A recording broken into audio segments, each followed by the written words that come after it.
Hello, friend. Welcome to Coffee Chat with Angie. Grab whatever you are drinking today and let's chat. Can I tell you about a season when I decided enough was enough?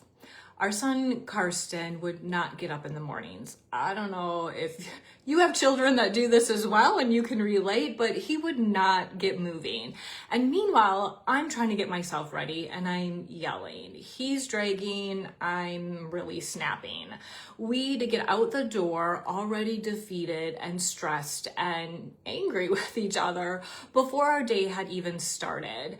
And that was just our normal for a while. And at some point I remember thinking, I don't want to yell anymore. I need to find a different way to do mornings, whatever that meant, right? And here's what I didn't see at the time. I kept trying to fix him. We would move his alarm clock to go off earlier, thinking you just need more time to wake up, right?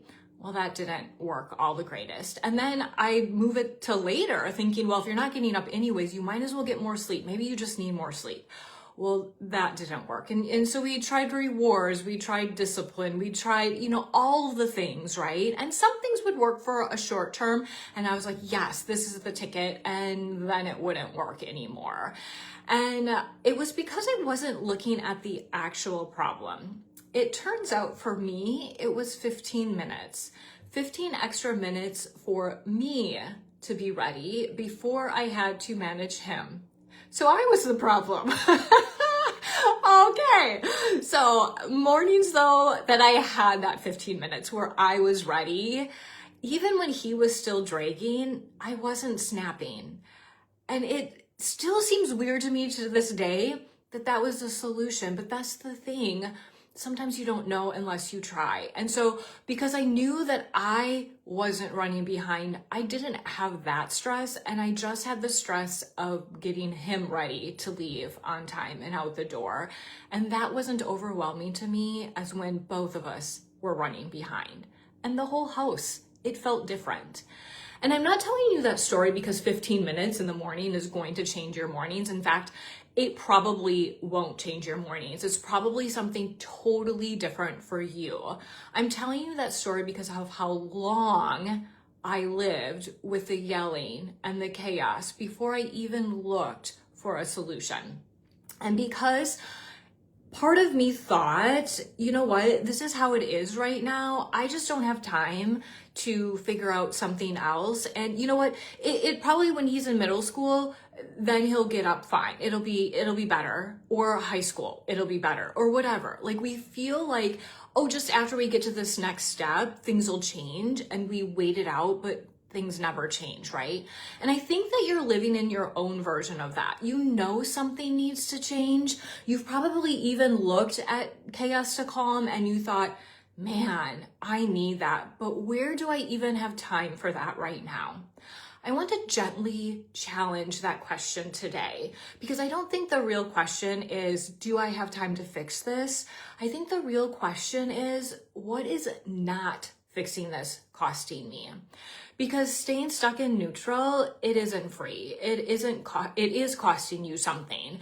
For most of us, that cost shows up emotionally first. It's the anxiety that's always humming in the background or the frustration that comes out faster than what you wanted it to. Like, did I just say that? The discouragement of feeling you're working so hard and you just feel so behind, or maybe even shame, that quiet voice that says, how come she has it all together and can do this and everyone else has this figured out, but I don't? So what the heck is wrong with me? Let me tell you, there is nothing wrong with you, my friend. You just have a system that was never built to hold what you're carrying, or maybe you don't even have a system at all. And all of that stress you're experiencing, it doesn't stay in your head. I wish it would, but it moves into your body.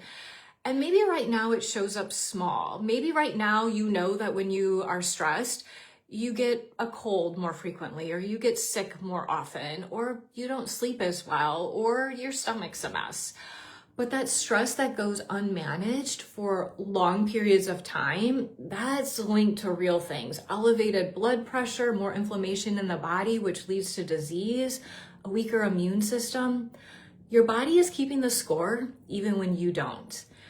Here's what I really want you to sit with today though. Whatever is filling you is what's overflowing out of you. And it's landing on the people that you love the most. So on those chaotic mornings that I had, what overflowed into my son, because I was filled with stress and anxiety and just rushing, it was snapping. It was short patience. It was irritation he didn't deserve.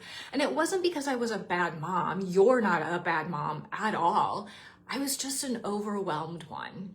But no matter the reason, he felt the overflow either way. And that's true for all of us. When we are maxed out, what spills out of us onto our spouse, our kids, our friendships, it's not our best selves. It's whatever is closest to the surface. And when you're running on empty, what's closest to the surface is not joy. But when you have more peace, when you have more calm throughout your day, when you're not running on empty, patience overflows. Presence to be with those you love, that's what gets to happen. Joy and happiness is what is overflowing.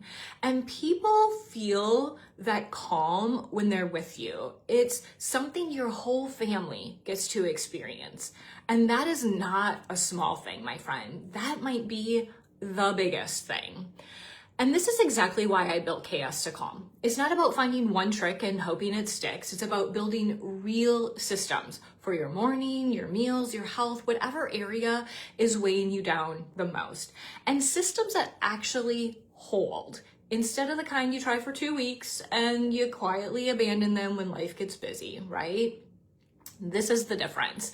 It's another good habit. This isn't another good habit that fizzles out in a week or two. It's something that lasts because it's built around your real life, not a one-size-fits-all plan that was never going to fit in the first place. So Chaos to Calm starts July 8th. Enrollment closes on July 1st. We meet for 6 weeks, Wednesday evenings, 7 p.m. Central Time, and maxing it at 15 spots. So I can be present with each one of you, but you still have a community of women that are going through the same thing. And friend, spots are already filling up, so don't wait on this. If you're ready to stop paying that quiet cost, drop the word calm below or reach out to me and I'll send you the details. You don't have to keep living this way just because it's familiar. There's a calmer way to do this, and I'd love to help you find yours. All right, my friend, I'll see you next time.